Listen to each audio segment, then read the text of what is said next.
Something completely new on a dictionary of finance this week. We're coming to you standing up.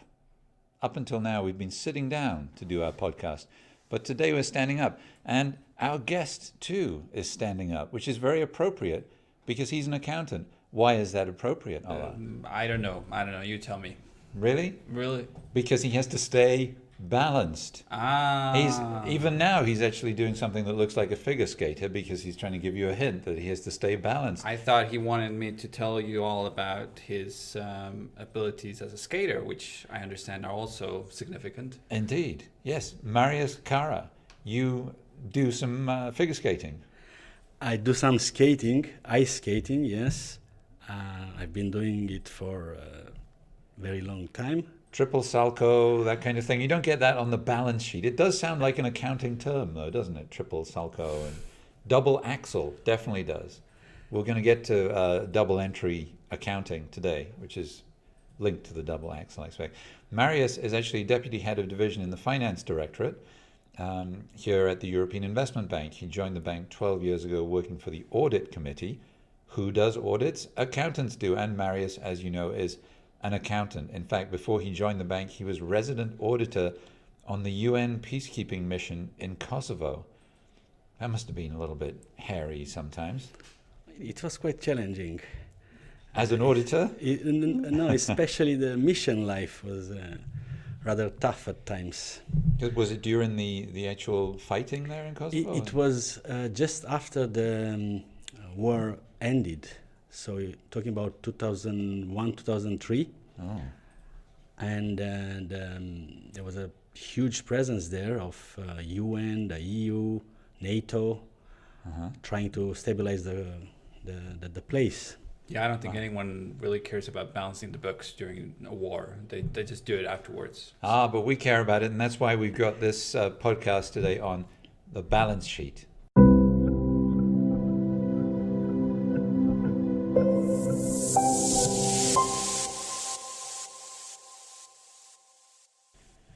So Marius, let's start.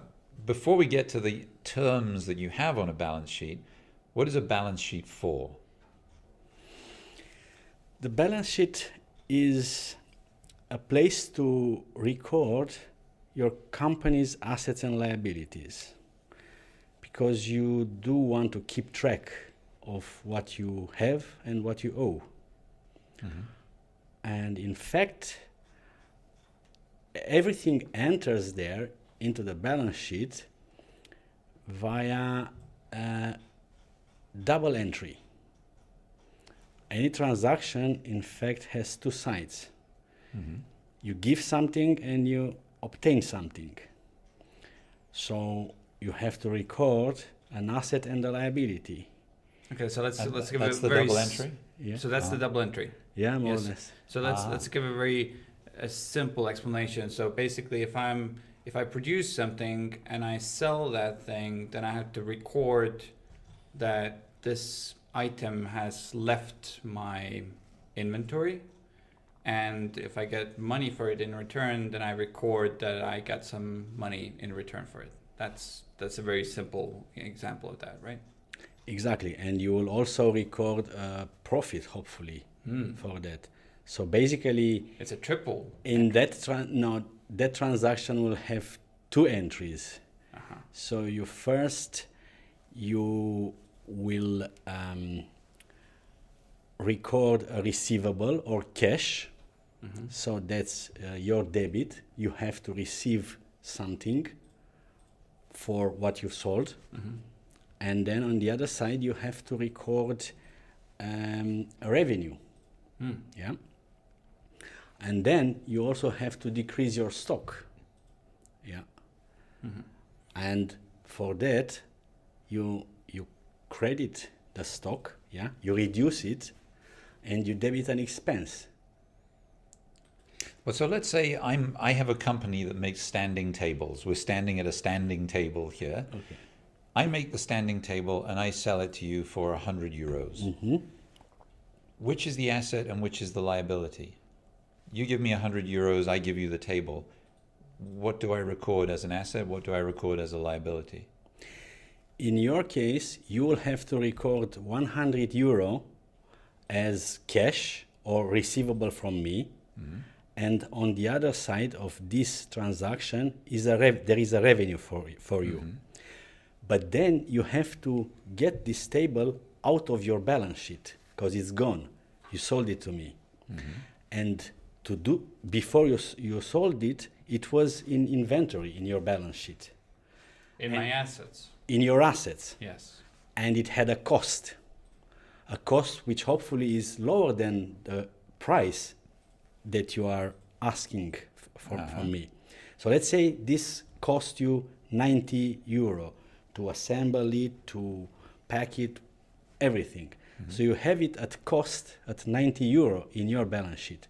When you sell it to me, as well as recording a revenue and a receivable, you also have to credit inventory by 90 euro and debit expenses by 90 euro. Now your profit would be the net between revenues and expenses. So in this case, it would be 100, what you have in revenues, minus 90, what you have recorded as an expense. So your profit is 10 for the table. Okay, so if we take this, if we take an example from the finance world, from a bank, how I think it's very different for a bank, right? For if we give out a loan, what is that? Is that an asset or a liability, or what is that? In our case, the loan is an asset. Because it is bringing in revenues via the premium. Exactly. The revenue, though, it's the interest that I receive for the loan. Now, on my liability side, I will have the means to finance these loans. So what do we do? What does a bank do? In order to have money to give loans to customers, the banks have to attract this money somehow. And a retail bank would have deposits from clients.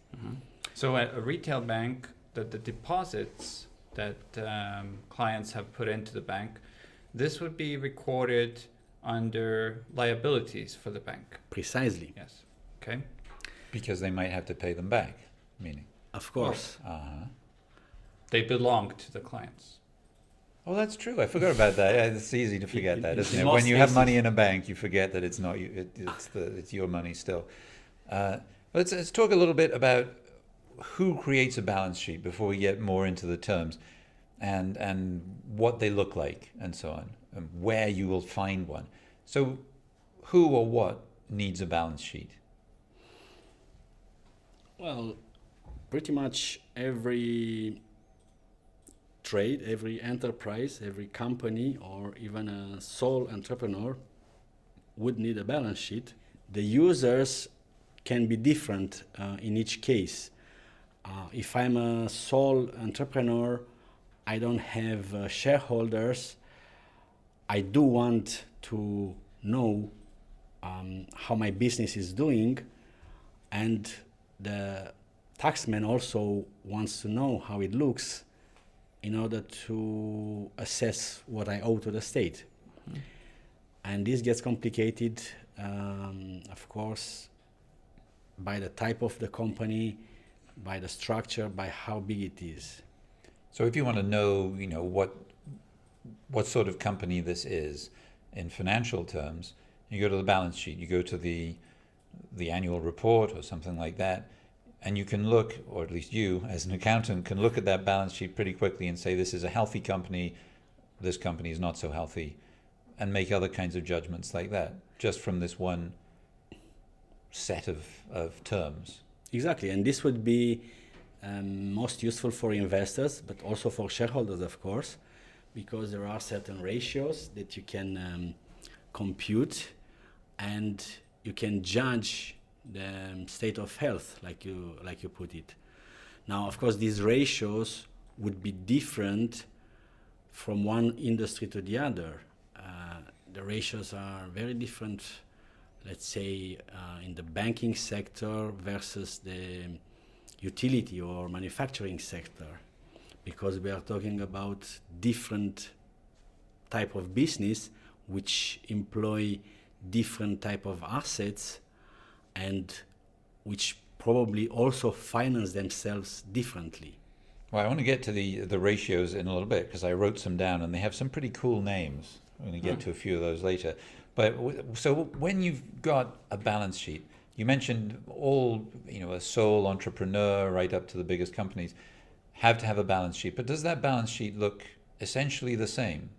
The balance sheet of Apple looks the same as somebody who's running a business out of their garage? There are some common features which make the balance sheet look very similar. The first one would be every balance sheet would have a left side and a right side.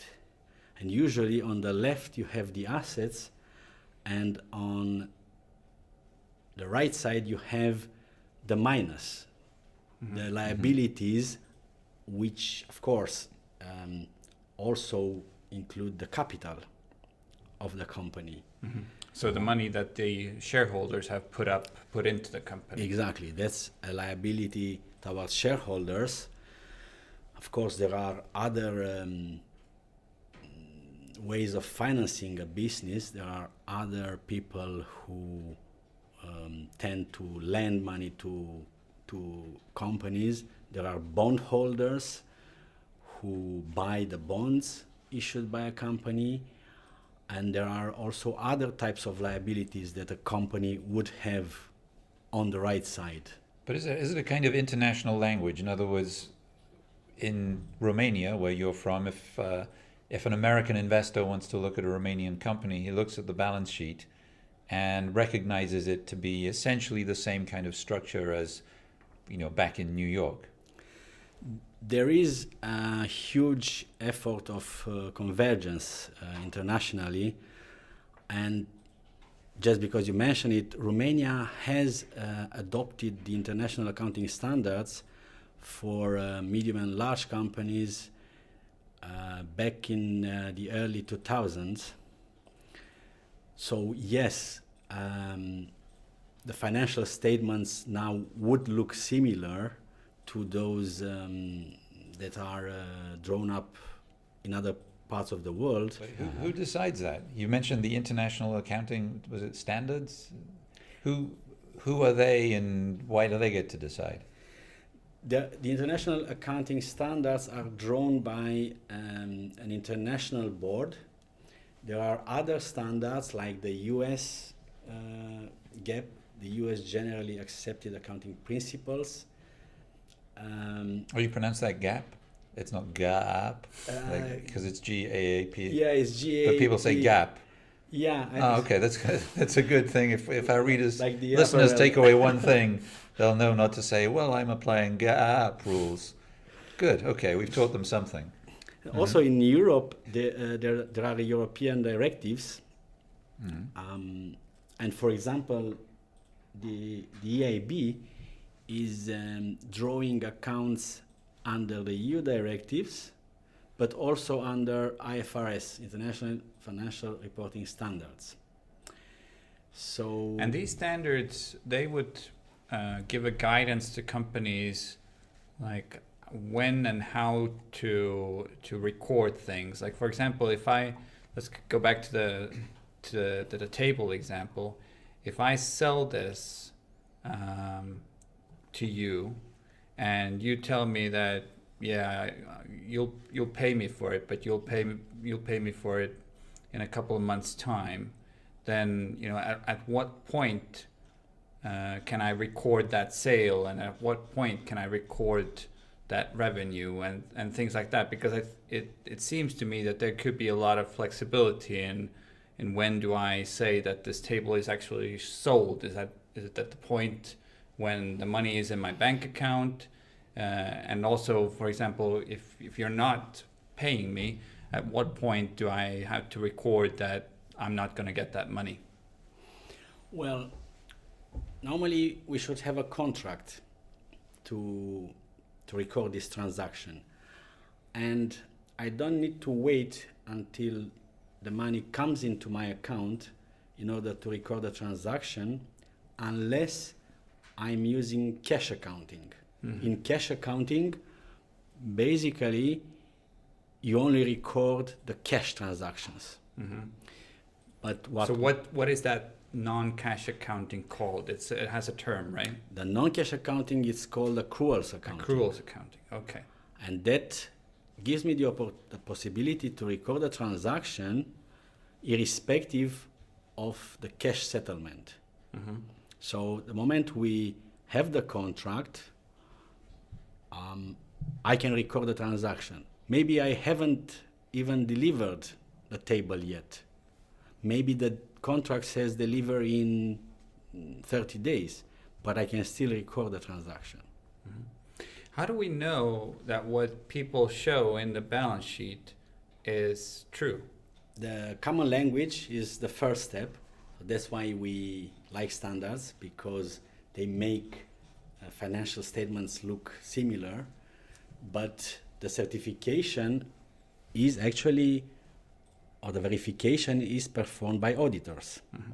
financial auditors in this instance. Are auditors accountants? You become an accountant and then you train some more to become an auditor? How do you become an auditor? Not necessarily. Auditors should understand accounting, but should have also other skills and training in order to be able to verify. So would an auditor actually go to the warehouse and make sure that I have as many tables as I have put into the inventory? Exactly. Uh-huh. That's the nightmare of any junior auditor, because all the inventories are taken at year end, and that's how I spent 2 or 3 year ends back in the days. Spoil your Christmas, won't it? Running around doing that. So let's look a little bit at the accounts that you'd make here with your accruals or your cash accounting. You have the assets, you have the liabilities. What are the things that would be included under assets? Again, here we will use some conventions, and we will list the assets and liabilities in their order of liquidity, for example. Mm-hmm. In which case we will start with the cash. So first on top on the asset side would be cash. Or it can be cash in hand or cash in the bank account. Mm-hmm. And then I will go down with the next liquid assets. And usually these would be the financial assets, of which a bank tends to have a lot. But not all companies would have the same structure of their asset side. A manufacturing company would have more production assets, factory space, machinery, equipment, assembly lines, and so on. So these are more like fixed assets. These are not so liquid. Now, we were talking about assets and liabilities, money that's coming in, money that's going out. Where on that does accounts receivable and accounts payable fit? What does that actually mean? Accounts receivable, accounts payable. And what do you think? Well, I get a little confused about it, because accounts payable, it's not necessarily clear that someone might be paying me or am I paying them. Accounts receivable, I suppose that's a bit more clear, and maybe that solves the other one, but I'm not sure. Yeah. So that's why I don't run a business, I suppose. There we go. Accounts receivable are assets, are things that I'm expecting to receive. But I haven't gotten them yet, so it's No. kind of... It's not as good as cash, Yes. but is still an asset for me. And I think you were asking a bit earlier, when do I conclude that It's not these, coming. these are not coming. Of course, here also there are some conventions, and the older a receivable gets, the more problematic to collect might be. But there are other there can be reasons behind. So when I have doubts about the degree to which I can collect, then I make a provision against those receivables. I call them bad or doubtful receivables. So accounts receivable would be something that would be on a balance sheet if you were doing accrual accounting, but not cash accounting? Well, in cash accounting, you wouldn't expect such a category, except there could be instances where, for example, you are paid with checks. That's more the case in America. I remember those things, Yeah. yes. So you would have cash checks in transit. So again, that's not exactly the same thing as cash, but you will still record them because you do expect them. But there's a separate report then in those balance sheets usually which deals with the cash flow, right? And so why is that necessary when you already have the balance sheet and you have the profit and loss statement? What does the cash flow deal with? Why do I, as an investor or someone looking at a health of a company, why do I need that information? Well, precisely because I keep my books on the accrual principle.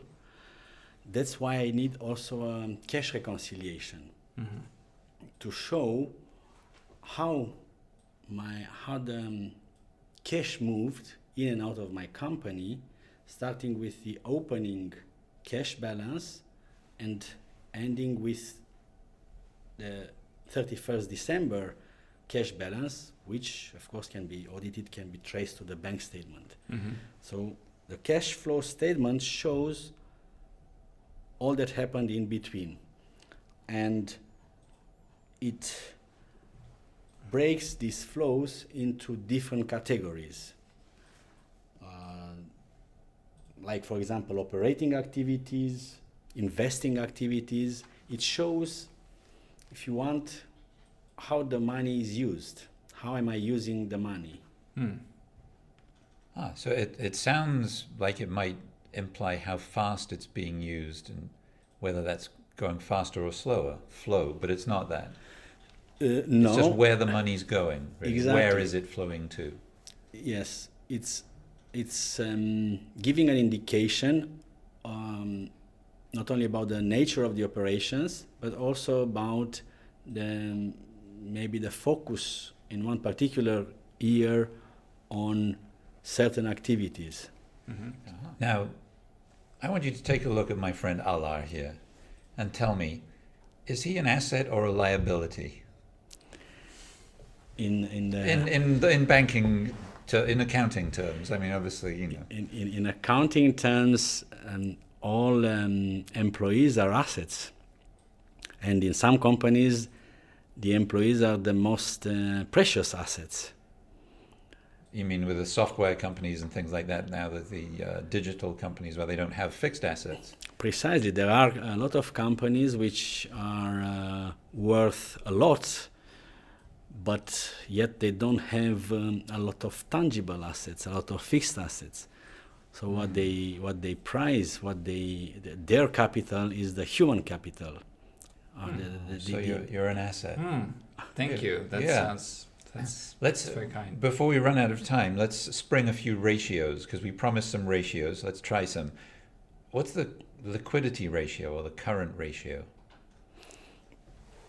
Again, ratios can be expressed in different ways, and there are conventions which try to make the language uniform. The liquidity ratio typically is the ratio which between my liquid assets and liabilities. So the final one that I have here is I've seen a quick ratio or the acid test. What's the acid test? That's actually the same type of ratio, but it takes into account fewer assets. So it's quicker. Yeah. Okay, all right. Well, this has been a really interesting balancing act. I think we managed to remain balanced. I've been standing up here the whole time. And I'm good. yeah, Yes. we've done very well, and I hope now our listeners will understand what their accountants, or well, also their auditors, but certainly their accountants, are talking about when they're talking about the balance sheet. So, Marius, thank you so much. Thank you. And we'd love to hear from our listeners. You can send us your balance sheets if you like. You can Tell us your ratios. You can tell us your ratios. You could also write to us on Twitter and tell us what great assets we are. Yes. Or because it's social media, you can also tell us we're big liabilities. We don't care really. It's just about the engagement. So I'm at EIB Matt, M-A-T-T. And I'm at Allartankler, Allartankler. So meantime, do subscribe to this podcast and rate it and all those other nice things, or just keep listening.